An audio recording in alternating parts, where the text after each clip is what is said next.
Praise Lord. प्रभूची स्तुती असो. आज देवाच्या वचनातून आपण काहीतरी शिकणार आहोत. आज पाहूया, जर तुमच्या जीवनामध्ये काही त्रास असतील, अडीअडचणी असतील, निराशा असेल, आर्थिक प्रॉब्लेम असेल, तर आपण ह्या वचनातून शिकूया की आम्ही आशीर्वादित कसे होऊ. बायबलमध्ये दिलेलं आहे मत्ते शुभवर्तमान 15 अध्याय आणि 32 ते 39 वचनामध्ये प्रभू येशू ख्रिस्त मोठा समुदायाबरोबर होता. जवळजवळ 4-5 हजार लोक प्रभू येशू ख्रिस्ताबरोबर असतील आणि त्याचे शिष्य हे सर्व एका जंगलामध्ये होते. प्रभू येशू सर्व लोकांना, समुदायाला देवाच्या राज्याविषयीच्या गोष्टी शिकवत होता, आजार बरे करत होता. आणि बायबलमध्ये दिलेलं आहे काही मोठी सभा चालू असताना 3 दिवस झाले आणि बायबलमध्ये दिले की 3 दिवसापासून ते उपाशी तापाशी राहून प्रभू येशूच्या पायाजवळ बसलेले होते. पण 3 दिवसानंतर जेव्हा त्यांची परतण्याची वेळ आली, प्रभू येशूने पाहिलं की अरे, हे 3 दिवसापासून माझ्या जवळ आहे, देवाचं वचन ऐकत आहे आणि 3 दिवसापासून यांनी काहीही खाल्लेलं नाही. आणि म्हणून प्रभू येशूला त्यांचा कळवळा आला. प्रभू येशू म्हटले की अरे, हे परत जात असताना कदाचित हे वाटेमध्ये कासावीस होतील. आणि म्हणून प्रभू येशूने आपल्या शिष्यांना म्हटलं की तुम्ही यांना खायला द्या. बायबलमध्ये दिले की प्रभू येशूचे शिष्य म्हटले की इतक्या समुदायाला आमच्याकडे देण्यासाठी भाकरी नाहीत, आम्ही कुठून अन्न आणणार, आम्ही तर जंगलामध्ये आहोत. पण प्रभू येशू म्हटला की तुमच्याजवळ काय आहे, किती आहे.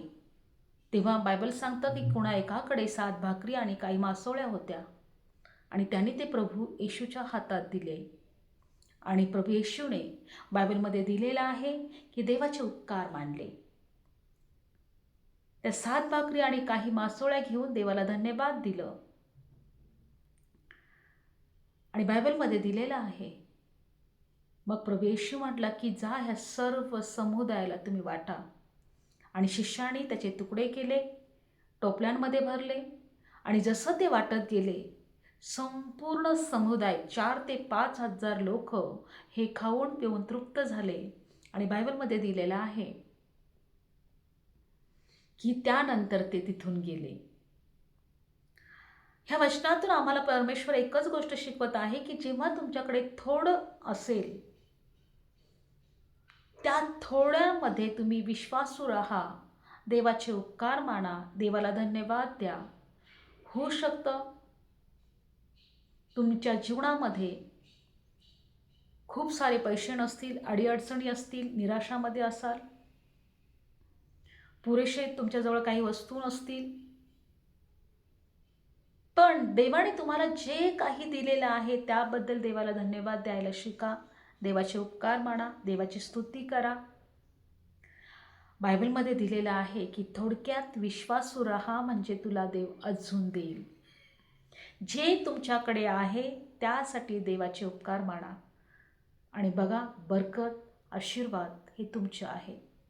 देव त्या थोडक्यावर तुम्हाला आशीर्वादित करेल. देव तुम्हाला त्याच्यावर बरकत देईल. होऊ शकतं तुम्ही आजारी असाल, पण तुमच्याजवळ चांगलं शरीर आहे, देवाला त्यासाठी धन्यवाद द्या, आरोग्य तुम्हाला मिळेल. होऊ शकतं तुमच्याकडे थोडे पैसे असतील आणि तुम्ही म्हणत असाल की या थोड्या पैशामध्ये मी काय काय करू, पण देवाला त्याच्यासाठी देवाचे उपकार माना, देव त्याच्यावर आशीर्वाद पाठवेल.